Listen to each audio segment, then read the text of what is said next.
The military tribunal room was silent except for the slow tick of the clock on the wall. Colonel James Harrington sat at the defendant's table, his uniform stripped of insignia, his face carved from stone as he listened to the charges being read against him: dereliction of duty, cowardice in the face of the enemy, abandonment of his men. The words hung in the air like poison, each one designed to destroy a 25-year career built on honor and sacrifice. Before this story takes its most unexpected turn, I need to ask you something. Where are you watching this from right now? Drop your country in the comments below. This story is reaching people across the globe, and I want to see our amazing community.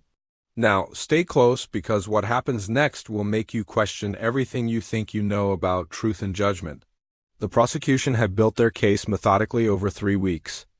They had satellite footage showing Harrington's convoy retreating from an ambush in the Courtroom Valley. They had testimony from surviving soldiers who claimed the colonel had ordered a withdrawal, leaving 6 men behind. They had radio transcripts that seemed damning, a commander's voice calling for retreat while gunfire echoed in the background. The evidence appeared overwhelming, undeniable, a career-ending condemnation wrapped in official reports and sworn statements. Colonel Harrington's defense attorney had tried everything. He presented character witnesses, decades of exemplary service, commendations, and medals that spoke to a lifetime of courage. But none of it could explain away that footage, those testimonies, that voice on the radio ordering the retreat. The prosecution's closing argument had been devastating, painting Harrington as a coward who valued his own life above his men's, a leader who broke the most sacred rule of military service. The panel of judges sat in stern judgment, their faces revealing nothing, but the atmosphere in the room suggested the verdict was already decided. Harrington's wife sat in the gallery, her face pale, her hands clutching a photograph of their son who had followed his father into service. In a few moments, her husband's legacy would be destroyed. His name would become synonymous with dishonor, and their family would carry that shame forever. The lead judge was about to call for final deliberations when the heavy doors at the back of the courtroom suddenly burst open. Every head turned as a figure stumbled in, a man who looked like he had wandered in from the streets. His clothes were filthy layers of mismatched garments, his beard was long and matted, and he smelled of cigarettes and cheap alcohol. 2 military police officers moved to intercept him, but he raised his hands, his voice cracking as he shouted, "Wait, you have to wait. You don't know what really happened." The lead judge struck his gavel sharply. "Remove this man immediately. This is a closed military tribunal. My name is Staff Sergeant Michael Torres." The homeless man shouted, struggling against the MPs. "Serial number 7-3-6-4-9-2-1-5. I was there. I was in Coringal. I know the truth." Harrington's head snapped up, his eyes widening. "Torres," he whispered, the name escaping his lips like a prayer. "My God, Torres, you're alive." The courtroom erupted into chaos. The judge demanded order while Harrington's attorney jumped to his feet, insisting this witness be heard.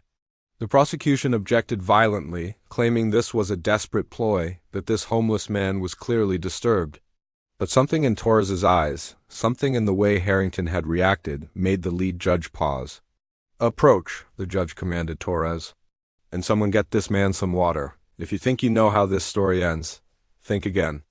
What Torres was about to reveal would expose a conspiracy that reached far beyond one ambush in Afghanistan. Torres shuffled forward, his hands shaking as he accepted a bottle of water. He drank deeply, then faced the panel, his voice stronger now, carrying the weight of 3 years of guilt and silence. "I was one of the 6 men supposedly left behind. The reports say we were abandoned. That's a lie. Colonel Harrington never ordered a retreat." The lead prosecutor stood. "This is absurd. We have radio transcripts." "You have edited transcripts," Torres cut him off. "I should know. I was forced to help create them." The courtroom fell into stunned silence.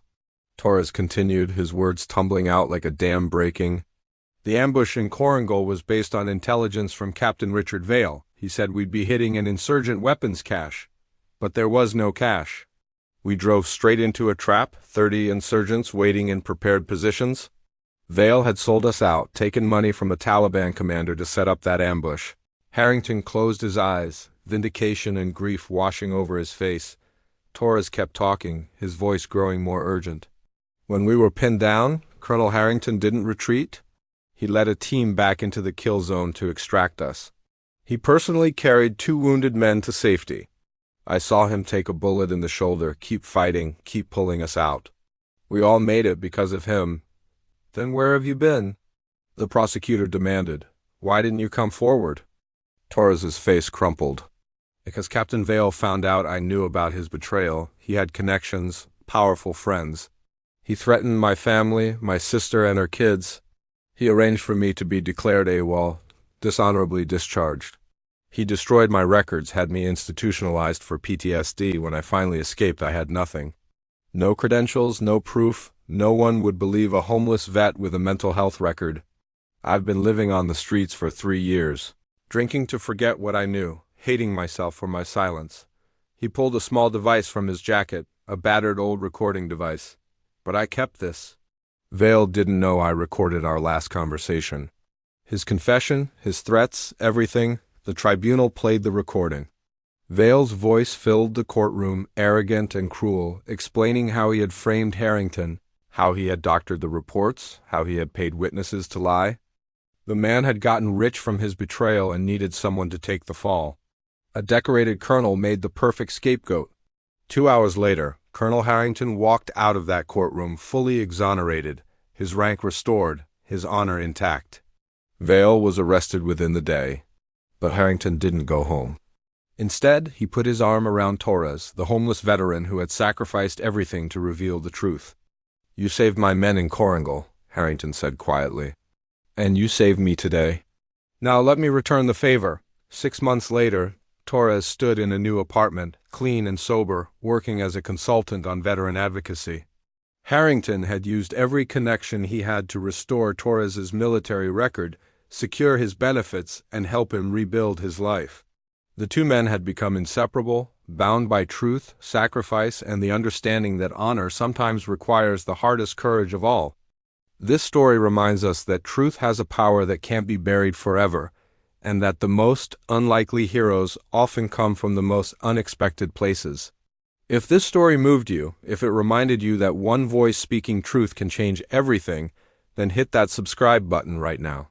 Share this with someone who needs to know that redemption is real, that standing up for what's right matters even when the cost is everything you have. Let's build a community that values truth over convenience, courage over comfort. I'll see you in the next story, and remember, sometimes the bravest thing you can do is simply tell the truth, no matter how long it takes.